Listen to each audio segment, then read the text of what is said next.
रहे थे बेटा? नया साल मना रहा था दादाजी। तुम्हें क्या लगता है नया साल आज से शुरू हो रहा है? अरे दादाजी, आज ही से तो शुरू हुआ है, यही तो सच है। ये सच नहीं है बेटा। ये जो नया साल आज पूरी दुनिया में मनाया जाता है, हमारा नया वर्ष उससे भी पुराना है। अंग्रेजी कैलेंडर तो भारतीय कैलेंडर के 57 वर्ष बाद बना है। तो हम लोग अपना नया साल क्यों नहीं मनाते? मनाते तो है, लेकिन इस तरह के शोर शराबे से नहीं। हमारा नया साल तो ईश्वर की आराधना से शुरू होता है, चैत्र की पहली नवरात्रि में। हमारे नए साल के बारे में कुछ और बताइए ना दादाजी। हाँ बेटा, उसके लिए तुम्हें कहानी सुननी होगी। कौन सी कहानी दादाजी? एक हो तो बताऊं, अनेक कहानियां हैं बेटा।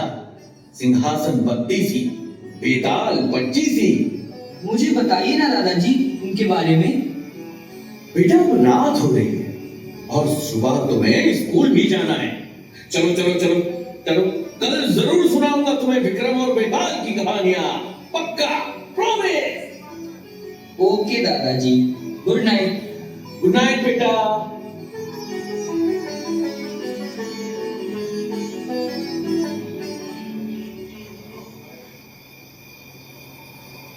राजा, ओ राजा, जागो राजा, जागो।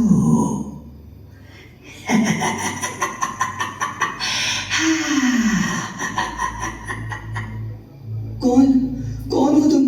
देखो, मुझे डराओ मत, जल्दी बताओ कौन हो तुम और मुझे राजा क्यों बोला? क्योंकि तुम्हारा नाम मेरे राजा के नाम जैसा है। तुम तो मुझे भूत जैसे लग रहे हो। भूतों का भी राजा होता है क्या? हाँ, राजा तो सबका होता है। लेकिन तुम हो कौन? जल्दी बताओ, वरना दादाजी को बुलाऊंगा तो वह तुम्हें डंडे लाकर भगा देंगे। अरे बाप रे, अरे मैं तो डर गया। लेकिन एक बात बताऊं, तुम्हारे दादाजी मुझे ना देख पाएंगे ना सुन पाएंगे। क्यों, तुम कोई मिस्टर इंडिया हो क्या? नहीं, मैं हूँ मिस्टर बेताल। विक्रम वाले बेताल? हाँ, तभी तो विक्रम के सपने में आया हूँ। अरे कितना क्यूट सपना है मेरा। वाह, तो सुनो ना बेताल चाचा। हाँ, मुझे अपने राजा की कोई कहानी सुनाओ ना। तो सुनो। एक बार राजा विक्रमादित्य के दरबार में धनपाल नाम का एक किसान रोता हुआ आया।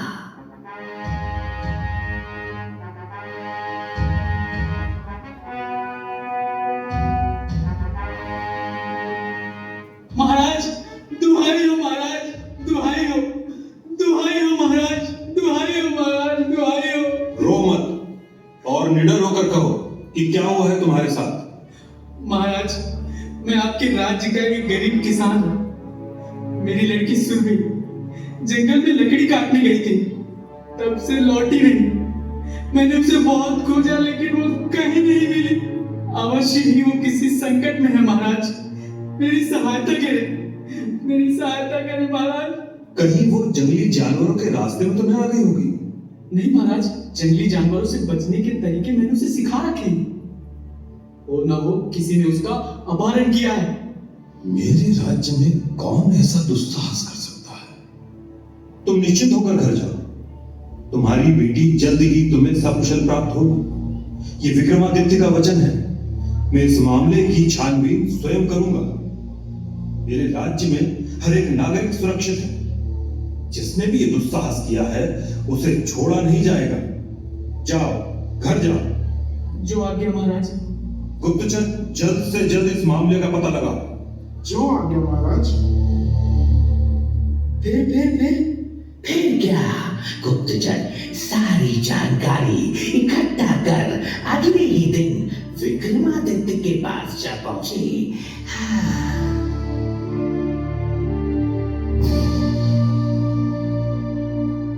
महाराज, सुरभि को आखिरी बार जंगल के एक डरावने खंडहर में देखा गया था। तो खंडहर में अपने सैनिक भेजो। भेजे थे महाराज, किंतु हमारे सैनिक भी भीतर जाने से डर रहे हैं। यदि सैनिक भी प्राणों पर संकट देख भयभीत होने लगे तब तो चल चुका राजपाट। प्राणों के संकट से कोई नहीं डरा महाराज। लोगों का कहना है कि उस खंडहर में कोई तांत्रिक साधना कर रहा है। यदि उसे छेड़ा गया तो राज्य पर गंभीर संकट आ सकता है। उसे नहीं छेड़ा गया, इसीलिए किसान की बिटिया पर ये संकट आन पड़ा है। साधना का चोला उड़ने से कोई साधक नहीं हो जाता। अब तो हम स्वयं उस खंडहर में जाएंगे।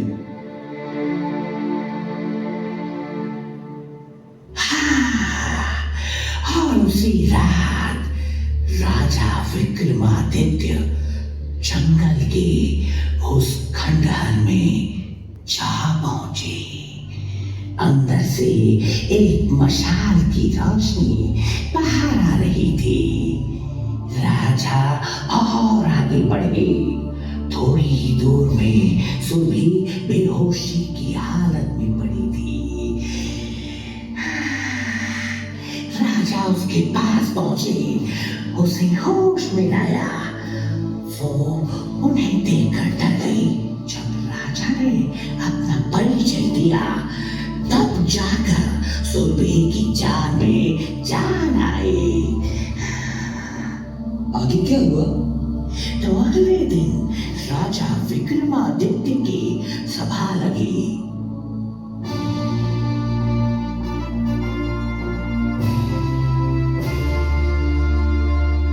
बताओ बिटिया सुरभि, जो भी तुम्हारे साथ हुआ वो सब कुछ निडर होकर कहो। चुप क्यों हो सुरभि? यहाँ सब अपने ही है। जो भी तुम पर बीता वो कहो। मुझे उस खंडहर तक ले जाने वाला एक तांत्रिक था। उसने साधु का चोला ओढ़ रखा था। वो मुझे छल पूर्वक साथ लेकर गया और वहां ले जाकर मुझे बेहोश कर दिया। फिर क्या हुआ सुरभि? बेहोशी की हालत में मुझे कुछ दिखाई नहीं दे रहा था, किंतु वहां एक औरत की आवाज आ रही थी जो मंत्रों का जाप कर रही थी। तुम्हें वो आवाज याद है? वो औरत जो मंत्रों का जाप कर रही थी, उसकी आवाज पहचान सकोगी? जी महाराज। ऐसे कैसे इसकी बातों पर भरोसा कर सकते हैं महाराज? ये तो बेहोशी की हालत में थी। रानी पद्मिनी संकट से ये गुजरी है, इसकी बातों पर भरोसा तो करना ही होगा। बताओ सुरभि, कैसी थी वो आवाज? रानी पद्मिनी जैसी। सुरभि! महाराज, प्राणों की दुहाई, बिटिया अभी होश में नहीं है, तभी अनाप शनाप कह रही है। मैं पूरे होश में हूँ। आवाजें पहचानने में मैं गलती नहीं कर सकती पिताजी। ये वही आवाज है जो खंडहर में मंत्रों का जाप कर रही थी। उस रात खंडहर में रानी पद्मिनी ही थी। महाराज, तो क्या अब मुझे न्याय नहीं मिलेगा? मिलेगा। न्याय वो नहीं जो रिश्तों को देखकर बदल जाए। न्याय वो है जो सही और गलत को स्पष्ट रूप से परिभाषित करे। यदि राजा न्याय करने के समय अपने रिश्ते निभाने लगे तो ये प्रजा के साथ सबसे बड़ा अन्याय है। वाह, इसने कहा और आपने मान लिया, ये न्याय है? साबित कब हुआ कि ये जो कह रही है वो सही है? साबित भी हो जाएगा। राज पंडित, आप मंत्र जाप शुरू कीजिए।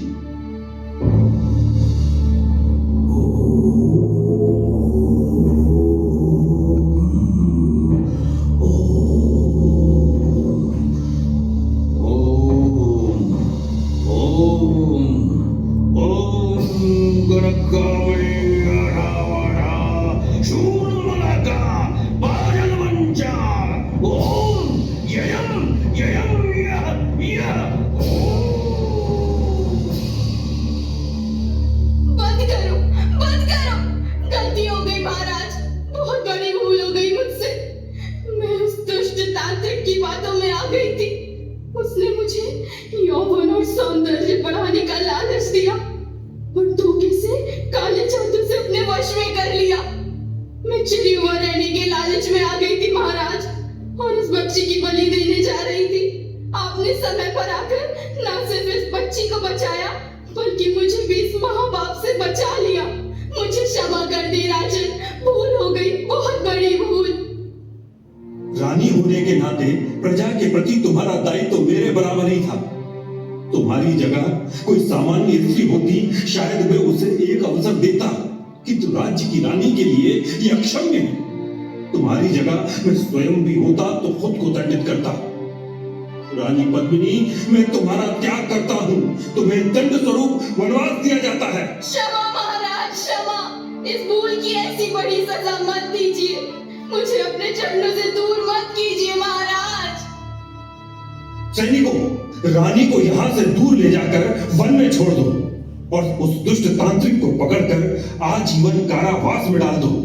न्याय ऐसा होना चाहिए कि वो समाज में एक मानक स्थापित करे। अब दोबारा किसी की हिम्मत ना होगी कि इस तरह का कुकृत्य मेरे राज्य में कर सके। महाराज, महाराज आप महान हैं। आप जैसा कोई दूसरा नहीं। आपकी सदा ही जय होगी महाराज, सदा ही जय होगी, सदा ही जय होगी।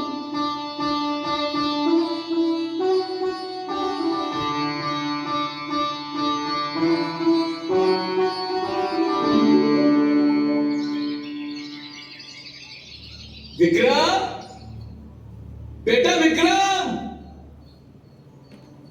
विक्रम। अरे ये तो अभी तक सो ही रहा है। सुबह हो गई, उठने के पते नहीं। विक्रम, विक्रम, अरे बेटा सुबह हो गई, आज स्कूल नहीं जाना क्या? अरे उठो।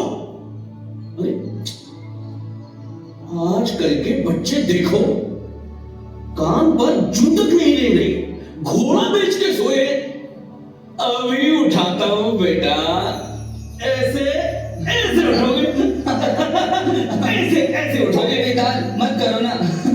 मैं दादाजी को बता दूंगा, फिर वो तुम्हें डंडे से पीटेंगे। हाँ, क्या खेल बना रखा है बेटा? स्कूल का समय हो गया, उठो वरना देर हो जाएगी। चलो उठो। अरे दादाजी आप, और वो बेताल कहाँ गया? अरे तू है मेरा विक्रम और मैं हूं तेरा बेताल। बेटा तुम जरूर कोई सपना देख रहे होगे। चलो चलो चलो चलो चलो, जल्दी जल्दी से ब्रश करो और स्कूल के लिए तैयार हो जाओ। बिल्कुल टाइम नहीं है, चलो। आप भी सपना ही देख रहे हैं दादाजी। आज संडे है। क्या? ये क्या हो गया? संडे है आज? अरे हे मेरे भगवान, मैं तो पक्का बूढ़ा हो गया। मुझे पता ही नहीं चला कि रविवार है आज। अरे बेटा मुझे माफ कर दो, मैंने तुम्हारी भी नींद खराब कर दी। कोई बात नहीं। आपको पता है दादाजी, आज मेरे सपने में बेताल आया था। क्या? और उसने मुझे विक्रमादित्य की एक कहानी सुनाई। अच्छा, जो उनके न्याय प्रिय होने से जुड़ी थी। अब आप मुझे उनकी वीरता और दूसरे गुणों की कहानी सुनाइए। नेकी और पूछ तो सुनो बेटा।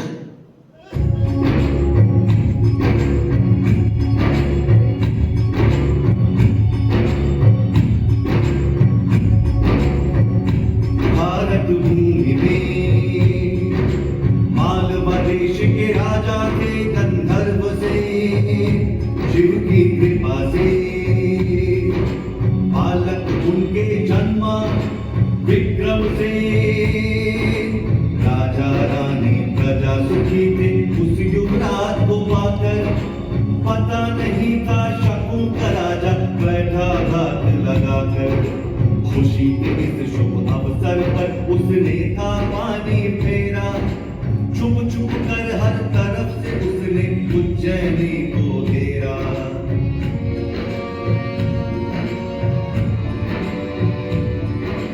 रानी और बालक विक्रम को गुप्त मार्ग से भेजा।